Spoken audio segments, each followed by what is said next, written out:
All right. Hello, everybody. I hope you are doing well. This is the DFS Army's NBA Tournament Strategy Show, where we look at last night, which was a good night. Great bounce back after the rough Monday. And then we look at today's slate and try to repeat it and make it happen again. Thomas Dye, good to see you, man. Hope you're doing well. Let's go ahead and look at yesterday's $100,000 winning lineup. Like I said, yesterday was a really, really good slate. Uh, there were definitely some things that could have made it better. Two guys in particular, Covington and MPJ, definitely stunk up a lot of fantastic lines. Starting off, Chris Paul did well, strong performance. You didn't have to have him, and you could surpass this 343 number pretty easily if you just kind of made some pivots. So you didn't have to have Chris Paul, but he did perform well. DeJounte Murray, he was a core play, so he crushed. Glad that went well. DeAndre Hunter was really the Hawks member that you needed. The other guys did fine, but Hunter was really the one that you needed to kind of have a high scoring lineup like this. I liked having Hunter. We were over the field on Hunter, but I wish I had more. Champagne was a core play last minute. Again, I always recommend if you're looking at the cheat sheets on DFS Army, make sure you have the live Google Sheet open so you can see those changes happen in real time and you're not waiting for the site to update. Joel Embiid was the pay up option that you needed. He did very well. Again, there were some other options you could have. For instance, on the pre-lock show, we talked about Anthony Davis. He did well. Paul George was another pay up option that exceeded value that we were on. Colin Sexton was a domination station play. Not a guy that I was super excited about. On the pre-lock show, I actually had a 20% exposure maximum on him, but I still had 20% Colin Sexton, and he was only 5.6% owned. So that saved a lot of lineups. Cat was interesting. I was more excited about Rudy Gobert, but he did crush last night. And then Okongwu, who Brandon mentioned a little bit, but again, he wasn't as necessary. So Murray was basically a lock for me yesterday. He was in 99% of my lineups. So that made it a pretty good day. Kawhi and Clay ruined your night. Oh, dang. Yeah. Oh, on the night slate. Yeah. That was wild. Wild. I can't wait to see what they do to Draymond because that was a little insane. I understand why he reacted that way, but that got a little messed up in the head, man. MPJ burned me. Yeah, MPJ hurt a lot yesterday. Just looking at the lineups, and I back tested a little bit. Without Covington and MPJ, it would have been a money night. Really, no matter who else you played, it would have just been too easy. But still a good one. Appreciate you, Dave. Yes, if you all could hit the like, share button. If you haven't subscribed, that would be awesome. Usually, or sometimes Brandon is here with me. He'll be on the pre-lock show today. So he's also really good at helping people out as well. Don't let me forget Luka. Yeah, we definitely can't forget Luka tonight. We're gonna get into this slate here soon. Dave, you know, I'm hearing so much hate on Bradley Beal, but we'll talk about him. We'll talk about him. Yep, yeah, I'm glad Champagne came through. Yeah, Luka and Kyrie, not so much. I don't think I was on Kyrie yesterday, but I might have had a little bit of Luka. I don't recall. Uh, yeah, agreed. All right, guys, let's jump into this. Let's look at this first game, the Dallas Mavericks. So we literally just got the news that might make. I already liked Luka a good bit as one of the pay up options I want exposure to on this slate. But I saw on Twitter that Kyrie Irving is now listed as questionable. I'm just double checking to make sure I'm not crazy. All right, yeah, Kyrie Irving is questionable, and that really opens up things for this team. Luka Doncic is right up there of Donovan Mitchell as a guard that you want in a lot of lineups against this Wizards team that is not a good defense and or team in general. So definitely like it. And yeah, I think that's a good approach. Like for me, as long as I can like remind myself that, oh, I'm pretty good at this and you can get some lineups being positive, that usually helps just keep me going. So I feel you on that, man. Sorry, Thomas. Sorry to hear that. Let's see. Anyone else on the Mavs I like? Not really, to be honest. For me, it's really Doncic. And I have a little bit of interest in Lively. We do like playing bigs against the Wizards. Kleba's still out. And so I have a little bit of interest, but I think we'll have better center plays on this slate than him. But he is on my radar, someone that I don't want to completely forget about. If Irving's out, that does make a guy like Grant Williams a little bit more viable. We've seen him do well in these spots too. Maybe even Derek Jones, but I don't really love his price tag, to be honest, but we'll see. I think it's safe to move on. All right. Everyone's favorite team. And I do want to mention this game does have the highest game total on the slate. We saw it yesterday with Tyrese Halliburton, and we talked about it on the pre-lock show too. I typically like playing studs who don't have a lot of other star players on their team in these high total games. To me, that's why Halliburton went off. That made a lot of sense to me. It didn't come out of nowhere. But I wasn't on the play personally, but it did make complete sense from a tournament strategy standpoint. And I think it's the same situation here with Luka. Even if Kyrie Irving plays, I still want exposure to Luka tonight. On the Wizards side of things, I know everyone's tired of me playing Jordan Poole. I'm tired of playing Jordan Poole too, to be honest. But again, I expect him to be relatively low owned, so I'm totally fine having like a 5 to 10% shot on him. Zolo, that's a good call. I agree. Jaden Hardy would definitely be in play if Irving misses this game, for sure, especially against a bad Wizards defense. A lot of those guys become much more viable. If he plays, I'm really just looking at Luka, though. But yeah, Jordan Poole, his usage rate is actually decreasing. It's around 28% right now, but his price tag is also decreasing. And the Mavs, again, aren't a defense I'm overly concerned about. It's just their slow pace that usually concerns me. But again, Jordan Poole, only 6,800. If he's only like 2 to 3% owned, I'm willing to go around 10%. If he's going to be a bit more chalky on this slate, then I'm not going there. But he's on my radar just because he's relatively cheap and ideally low owned. Tyus Jones, I'm not excited about, but he's been performing well. Ideally, it looks like we'll have enough value on this slate where I'm not overly concerned about forcing the issue with him as like a solid mid-range guard play. But if we don't get more value on this slate, he's worth considering. Daniel Gafford, he's been in good form, surprisingly. For me, you can pick on the Mavs with bigs. That's a position I feel the most secure with. And again, as long as Gafford can stay out of foul trouble, he's always worth considering. So he's someone that I am really considering having as a leverage play today, and I love the price tag on him. You never feel good about playing Gafford, and you shouldn't, but he definitely has decent tournament upside on this slate. What's up, Kaboom? Wagwan. Need to get a nice dub. Oh, it's your lady's birthday. All right, man. Let's make it happen. Let's make it happen. The hallway monitor is here. Dixon, I can't with you, man. All right. So yeah, those are pretty much the key guys I'm looking at for the Wizards. Kuzma's always buyable, but the $8,100 price tag just kind of makes me feel like he's priced appropriately. If I get some exposure naturally, I'm fine with it. But not a guy I plan on making a core play or being significantly over the field on unless something is missing. Dixon, I didn't fall victim to Draymond's headlock. I didn't have too many guys from that game. I was way under on Chris Paul, but obviously he still made the Nuts lineup, so he did well. But yeah, I wasn't really burnt too much by it, but it was crazy to see. That much is true. The Bucks tonight, guys, are just kind of boring. No one's standing out. There's no weird situation. The matchup against the Raptors isn't one I love to pick on most of the time. Let's see. Am I missing anything here? I don't think so. You can always take a shot on Giannis. You know, he has slate breaking upside. Lillard's form just has not been great recently.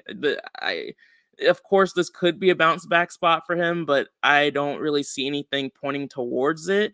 I'll continue to do research throughout the day to see if we're missing anything there, but I think we're fine. Yeah, I'm not playing any Bucks tonight as of right now, so I'm fine. Let's see. Alfredo, that was the play. If you were able to dodge Covington last night, and if you were high on Murray, You crushed. You crushed. Let's see. All right, for the Raptors. Again, I don't love picking on the Bucks too often here. Siakam had a very strong game last time out, which was good to see from him.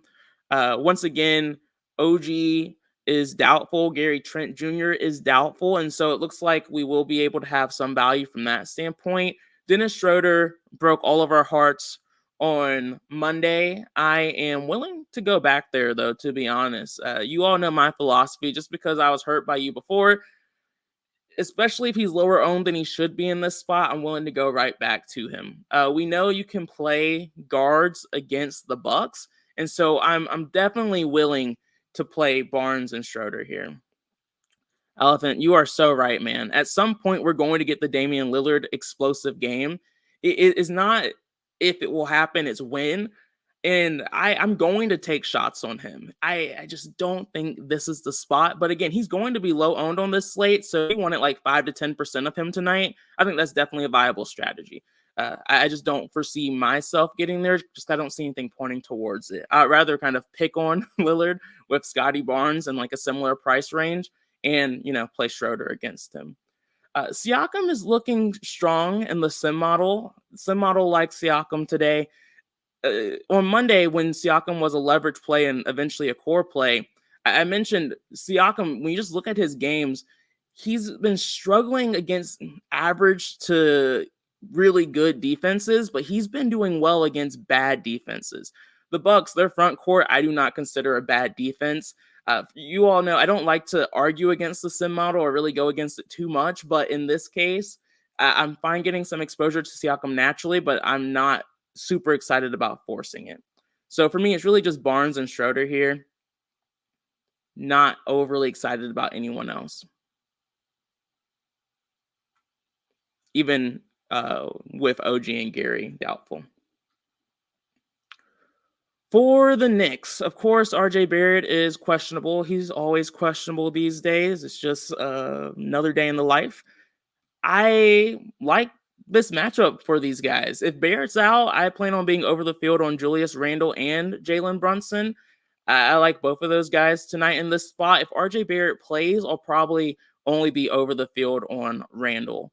He projects well, even without having to put a like on him or anything. And he makes a lot of lineups work at 8,200, not super expensive.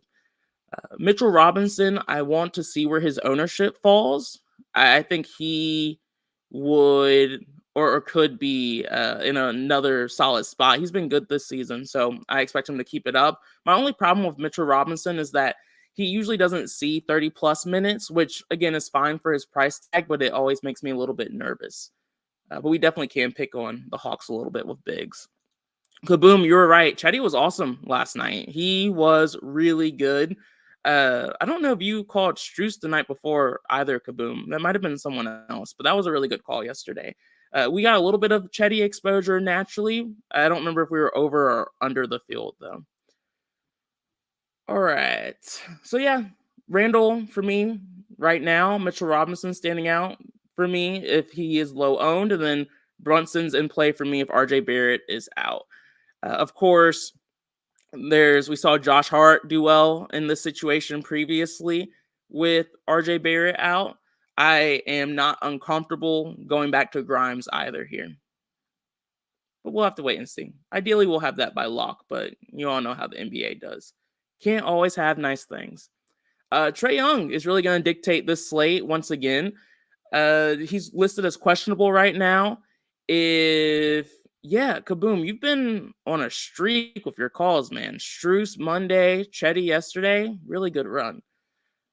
If Trae Young's out, I'm totally comfortable going right back to Murray. I don't love picking on the Knicks too often, and Murray's priced relatively appropriately at 9,100. I'm not planning on getting a lot of exposure to the Hawks tonight unless Trae Young is out. Then I'm willing to go right back to the same guys we played yesterday and Bogdanovich, Hunter, even Bay, players like that. Okongwu is just priced appropriately. He makes a lot work. Again, you saw it in the 100K winning lineup yesterday. He wasn't overly explosive or anything like that, but his price tag just helps make a decent amount of things work with how productive he is and efficient he is with the minutes he plays. So Oh, kaboom. Sorry. Guys. Yeah. Okay. So Chetty was bad yesterday. I can't remember how everyone does. There were a lot of games. A lot of games. Let's calm down. So bad call yesterday, kaboom. But good call on Monday. Good call on Monday. Zolo said, do you ever take into account ceiling projections in the DS? Not really, to be honest with you, Zolo. I pay more attention to the sim model upside, usage rates, and minute trends and rotation trends than ceiling projections. But they're definitely in play. I know some very sharp players who pay more attention to those than I do. So definitely worth considering, but not something that I look too closely at. Let's see. Yeah, so just hoping Trae Young is out to make things a little bit more interesting, give us some more value plays. If he plays, I'm not overly excited about the Hawks tonight. Then we have the Celtics against the Sixers. One of those games is probably more fun to watch on the Sixers side, but for the Boston Celtics, we have some pretty big injury news. We know we've been looking to play guys from this team because they can be so explosive, but it's been hard to play them when everyone's been healthy. Today we have Jaylen Brown listed as questionable.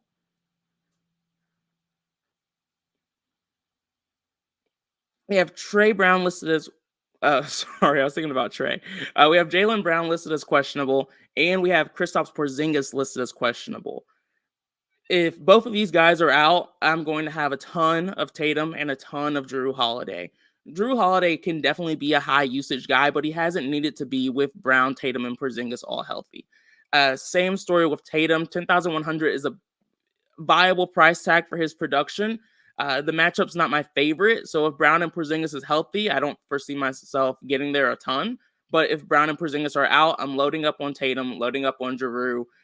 Derek White would be in play for me a good bit. Al Horford will be a bit more interesting as well if Porzingis is out. So definitely some viable plays that we can target on the Celtics tonight. But per usual, we have to pay attention to the injury news. So definitely keep an eye out for that.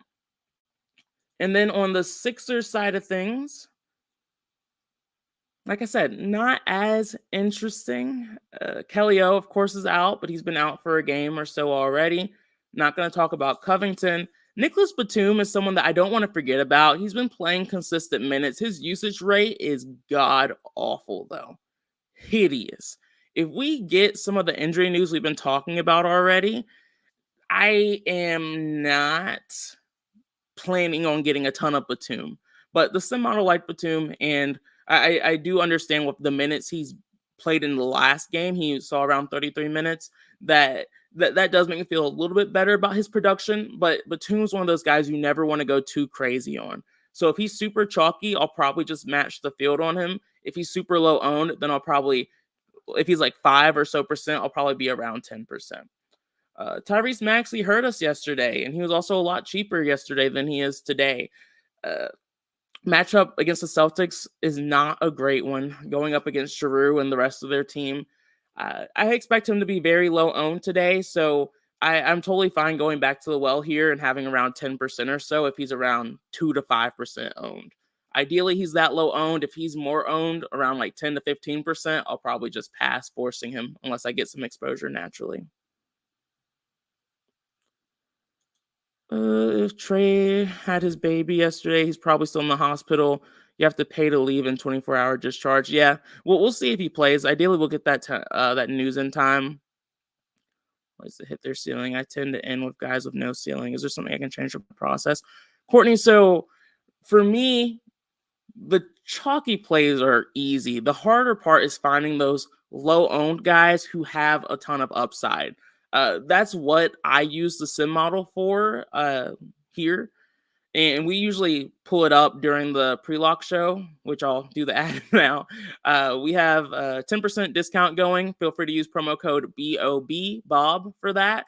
And then you get access to the pre-lock show. You get access to the domination station. You get access to the news that uppers posts and things of that sort. And we can react to it. So definitely would check that out. The sim model helps me find 8x plus players, and that's usually the guys who have that high upside ceiling performances. And so it's not a tool that's set in stone like, hey, this is guy's going to go off, but it gives you a percentage of the likelihood of that. And for me, I look at that and I look at their ownership, and then I just kind of put the two together of having high upside guys that no one else is playing.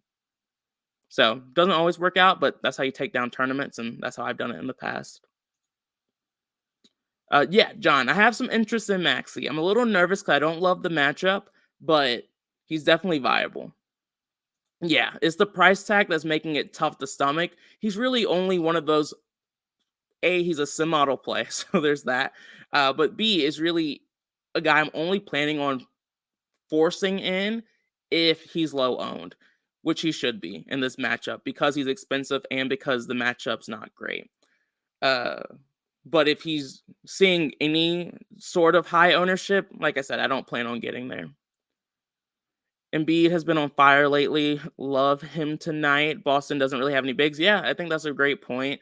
Embiid's definitely a viable pay-up option. You see he has a relatively high rating already for us in the domination station. That will probably update as the day continues to go on. He's viable. He's in play. There's a lot of studs I like tonight, though. Luka Doncic and Embiid are up there, though, as guys I don't want to forget about. But like I said, Tatum falls into that group, too, if Jaylen Brown and Porzingis end up missing. So we'll have to really figure out who we want to prioritize on the pre-lock show, but I'll probably just make sure I have exposure at least to all three if those guys end up being ruled out. And not to mention Donovan Mitchell, but he's a little bit cheaper. The Magic guys, honestly, I'm not super excited about them tonight. They are in the game with the lowest total on the slate, close spread, which always makes things a little bit more interesting. I don't love the spot. I think you can take shots on Suggs if you want to, just because he's been solid. But everyone's priced relatively appropriately, so I'm not overly passionate about any of these guys I'm trying to force in. If the domination station gives me some exposure to these guys naturally, I'm fine with it, but I'm not going to try and force the issue. Interesting. The Pacers need some help at center. We saw them sit Zubac a lot last night. So that's not the craziest thing I've seen. Interesting move. Yeah, Zolo, you're not wrong. He definitely has stronger performances when Fultz is out. So he's definitely in play. DeMar DeRozan's also out, so that should help. But Patrick Williams isn't a bad defender by any means. He's in play. I'm fine having him in my mix, but I'm not going to force him. I'm just not going to force any of these Magic guys tonight. But decent GPP play if he's low owned. I do like the Bulls side of things a bit more. And a big part of that is because DeMar DeRozan's out. Alex Caruso is also questionable. That's more important than you might think. When DeMar DeRozan is out, the guy who sees the highest increase in usage rate and the highest increase in DK points is Kobe White. 5,500, he makes a lot work. I think he'll be pretty chalky tonight. If he's not, I'm going to be over the field on him. The Magic aren't a bad defense by any means, but the price tag is great. His minutes are great, and his production and usage increase with DeMar DeRozan out all makes too much sense for me not to play. Zach LaVine is a little bit more hit or miss for me. He sees a 2.9% increase in usage, which is fine, but it's not great. So this is a decent to average spot for him. I expect him to be pretty aggressive tonight because they'll need him from a scoring perspective. So that's why I have a like on him. That's why I want to make sure I have exposure to him. I'll probably be at least around field weight, but I'm on the fence on if I want to go extremely over the field on him. For Tanner, is that getting traded?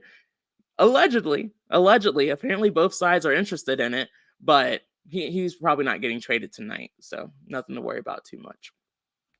For Nikola, he's probably the bull I like the most. He doesn't see a crazy increase in usage or DK points or anything like that, but I like the spot for him in general. His price tag is nice. He's one of those bigs that see 30 plus minutes, which I always like, and he's only 7,800. Sim Model also likes him a good bit too, so keeps him in play for me. Outside of that, I am keeping a close eye on if Alex Caruso misses. Patrick Williams will see a nice increase in minutes, and so he's going to be a decent value play that everyone's going to have exposure to if we don't get more injury news. But I personally trust him a lot more if Alex Caruso is out. Patrick Williams, with just DeMar out, sees about 7.5 more points than he typically does. With Alex Caruso out, though, Patrick Williams also gets a nice increase in usage, and his DK points go up to 11.5 more points, which is pretty substantial from being like a solid value play to a great value play. So, like I said, Patrick Williams I'll have exposure to, but if Alex Caruso was out, Patrick Williams will be close to a core play for me. Outside of that, you can take some shots on the crappy other Bulls guys like Craig and Ayo, but I'm not overly excited about them tonight.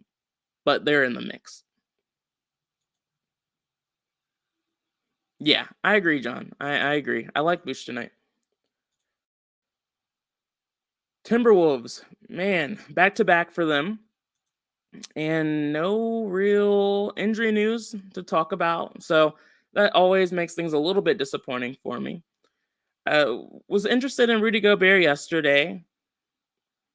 I'm not as excited about him today, but this is a decent spot for him at 6,900. He's still a little too cheap. He's one of him and Cat are also in the group of bigs who do see decent minutes, and so I'm always just more interested in that because they have a higher chance of getting double doubles, things of that sort. We saw it be Cat yesterday. I do think this is another spot I'll have some exposure to Rudy Gobert, but I just want to see where ownership falls for him. Anthony Edwards at 8,900, not the priciest that we've seen him. I think my biggest concern with him is Donovan Mitchell. I'm just prioritizing Donovan Mitchell. So at that shooting guard spot, I would prefer to have Donovan Mitchell over Anthony Edwards. But when it comes to the small forward spot, I'm fine having a little bit of exposure to Anthony Edwards. He's not popping for me too much right now anywhere, but I want to look a little bit closer at it to make sure I'm not missing anything.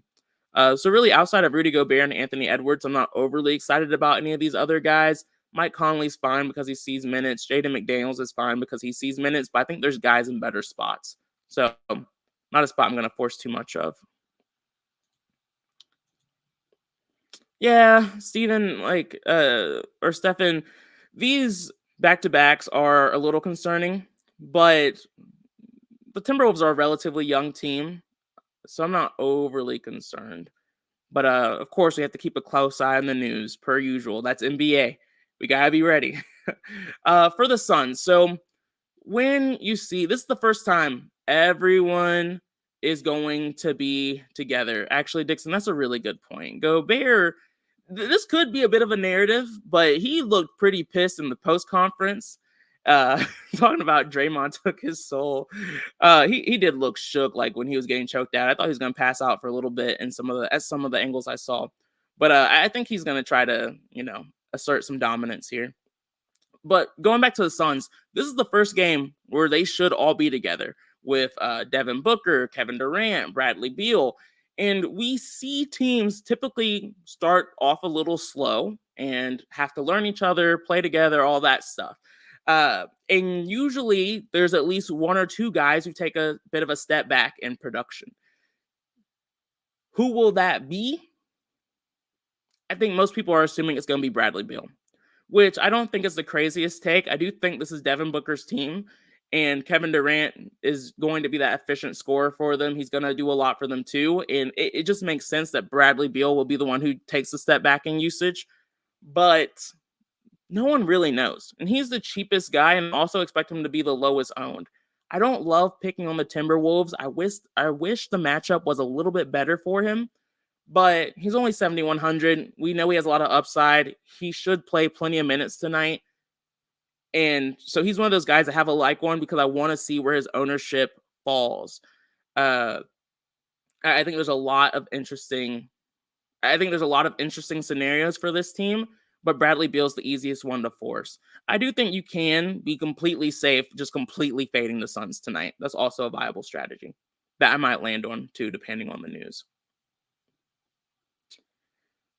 The Cavs. All these guys look great tonight, honestly. The Portland Trailblazers are hot garbage. The 10.5 point spread does concern me a little bit. That's always a reason for me not to want to go too crazy. But this is a smash spot for Donovan Mitchell with Garland out tonight. So Garland and Okoro's out. So for me, I love Donovan Mitchell here. 9,100 is not too expensive as long as they can keep this game kind of close. You see Evan Mobley, Jared Allen, Strus all see a boost. They're also all projecting well. So I expect to have exposure to the vast majority of Mobley, even LeVert, Allen, and Strus naturally, and Donovan Mitchell. I plan on being over the field on Donovan Mitchell, and he's the one I will force more exposure to if I have to. No worries, man. So yeah, if you go into the Discord, we can send you a link to a video that Geek did not too long ago on setting up the DS. And then also on the pre-lock show, I go over what I do. But there's so many different ways you can use the domination station. I don't believe there's one set way to have success. Yeah, Zilla, the blowout is super concerning. Back to the well. Okay, you're going back to Strus. I hear you. Yeah, I think I want to see where ownership falls for these guys. I think that's my biggest concern is just seeing how chalky they're going to be. I do expect them all to see a decent amount of ownership, but we will see. Oh, did we just get the news that Trae Young's playing? That's such a bummer. Such a bummer. Yeah, he's not on the injury report. Damn. Yeah, it's a little bit of a buzzkill, but I'm fine. I'm fine. Mr. Five, you missed a lot. But yeah, I like Donovan Mitchell, especially knowing Murray is no longer going to be the great play. Murray's now extremely overpriced with Trae Young playing. Of course, you can still take a shot, but I don't love picking on the Knicks. I think now with the Hawks game, I'm probably only looking at Trae. Maybe Jalen Johnson. Yeah, I'm not overly excited about this game. Probably just Trae and Okongwu, to be honest. But yeah, the Cavs, they all stand out, but be prepared for the blowout. Don't go too crazy. I need to tell my future self that as well. Oh yeah, kaboom, newborn narrative. That'll be interesting to see. Dixon, I don't know if there's been more blowouts this year. Maybe. I feel like the last 2 years or so, we've just been getting a lot of blowouts. And so it's something that I've been a little concerned about, but it's not something I go too crazy trying to hyper focus on, to be honest. For the Portland Trailblazers, we have a big piece of news that we're waiting on. Malcolm Brogdon is listed as TBD. If Brogdon plays, don't love this team too much, but I do feel like it increases their odds of keeping it a little bit closer. Grant and Ayton are viable once again. This is a back-to-back for them. But I'm really only looking at Grant and Ayton right now. Of course, Sharp and Mays are more viable if Brogdon is out, but if he plays, not super excited about it. All right, last game on the slate. The Kings are healthy. Fox is back. Fox is only 8,300. So he does stand out a bit from a pricing standpoint. Once again, my biggest issue with Fox is that I like Donovan Mitchell more. I do think Fox is a solid pivot off of the Donovan Mitchell chalk, though. So from a tournament strategy standpoint, I think Fox is very viable. I do expect to have some exposure to Fox tonight, but I'll still probably have way more Donovan Mitchell. Outside of that, this team is pretty healthy. Sabonis is down a little bit. He's at 9,800. So he's no longer five figures, but I'm honestly still not super excited about the spot. So I don't foresee myself getting there. Embiid's on this slate, man. And another guy who I like a bit more than Embiid. So yeah, Fox is really the only guy I'm getting exposure to, probably. No other Kings. Lakers, AD. I mean, he crushed last night. They didn't play much of the fourth. So I plan on playing Anthony Davis tonight. Once again, I feel like he's a cheat code at this point because no one likes playing him, but I'm willing to do it. LeBron James was decent last night. I am just not a big fan of playing LeBron James when AD is healthy, but he's been in solid form. So I definitely understand if you get there. This game is a national televised game, so that always does make LeBron James a little bit more interesting. But as long as this team stays healthy, the only guy I'm really going to prioritize here is Anthony Davis.